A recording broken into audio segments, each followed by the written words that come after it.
135mm f2.8 portrait lens? Very expensive? Yeah, right.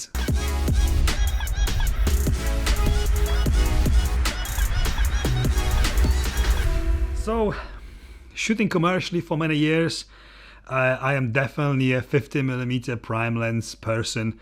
I just love that focal length. But I always wanted 135mm lens just for one or two pictures now and then, maybe even as a hobby.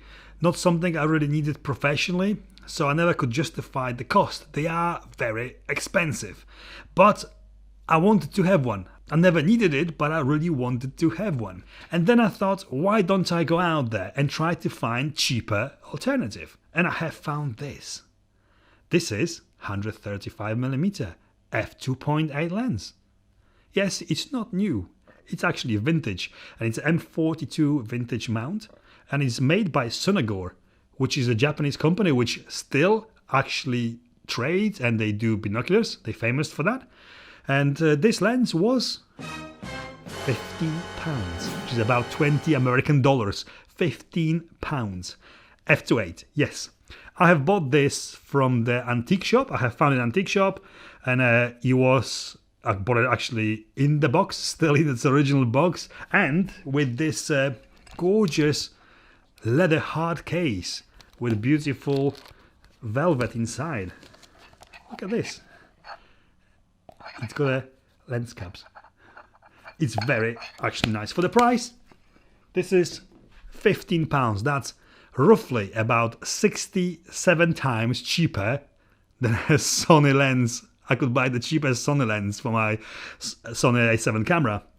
So do I like it? Is it actually good for anything?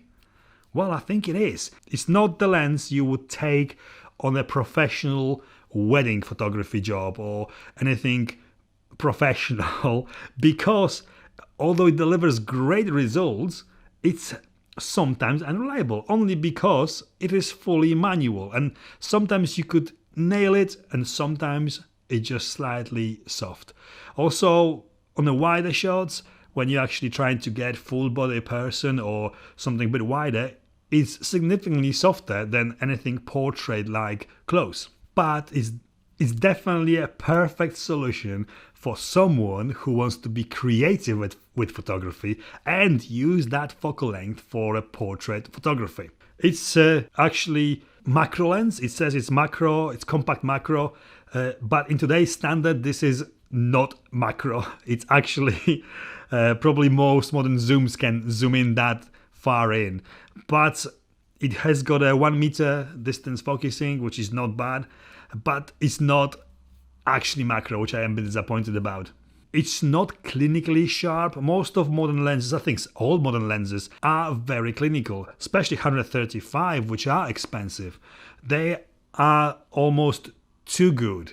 They always deliver that beautiful sharpness and beautiful bokeh.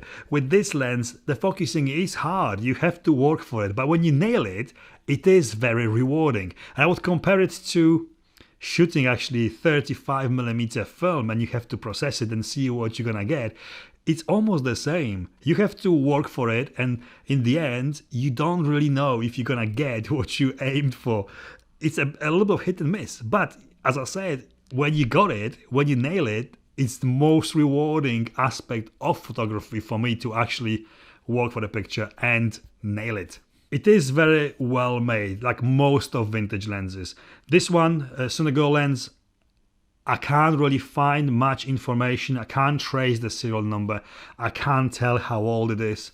I guess it's mid-80s. It could be older. It's just because this one I've got is in such a good condition. It's very hard to tell. It feels like 80s, but it could be even 70s. This,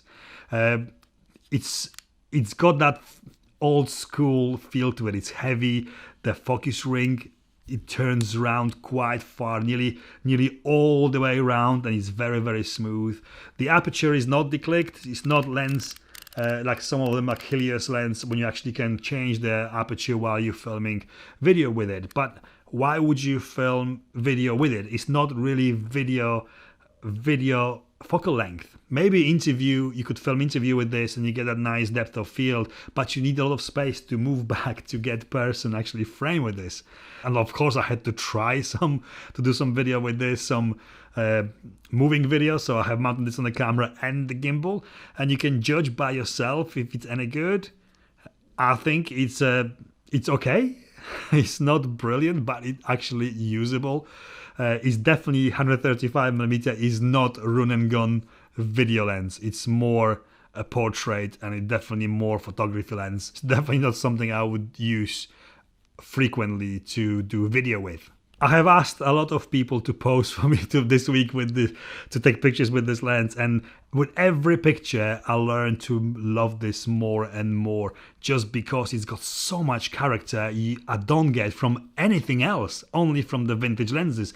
But it's not just the vintage lens, it's that focal length which makes it, I guess, more challenging, because you have to step back, you have to think about framing. When you step back, your focusing is a bit more difficult than your 50mm or any other kind of lens, really. I absolutely love the ways you can challenge yourself when you can create awesome visuals without breaking the bank. And I would like to recommend to you my friend Anson and his channel, who reviews and talks a lot about lenses and gear on a budget to be creative with. Check him out. And this is it from me. I absolutely loved using this lens this week so much, and I definitely will be using it more, and I'm tempted, very, very tempted to whip it out on commercial jobs occasionally just to see if I can do it. Yeah, for the price, I just cannot fault it. If you liked it, you know what to do. Give me the thumbs up. If you would like to see more content like this, please subscribe, and I really, really appreciate every single subscription. Comment below, let me know what lenses do you use, what vintage lenses do you use specifically, like this, the ones most of us don't know about and are very affordable. What is it? Let me know in comments below. And yeah, that's it. Until next time. See you soon. Well, see you next week. I have a question, because I am not very good with maths.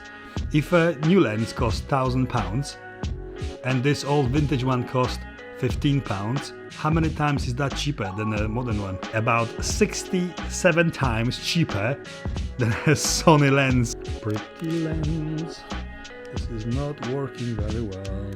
So the thumbnail, what should I do for a thumbnail? Check this and this.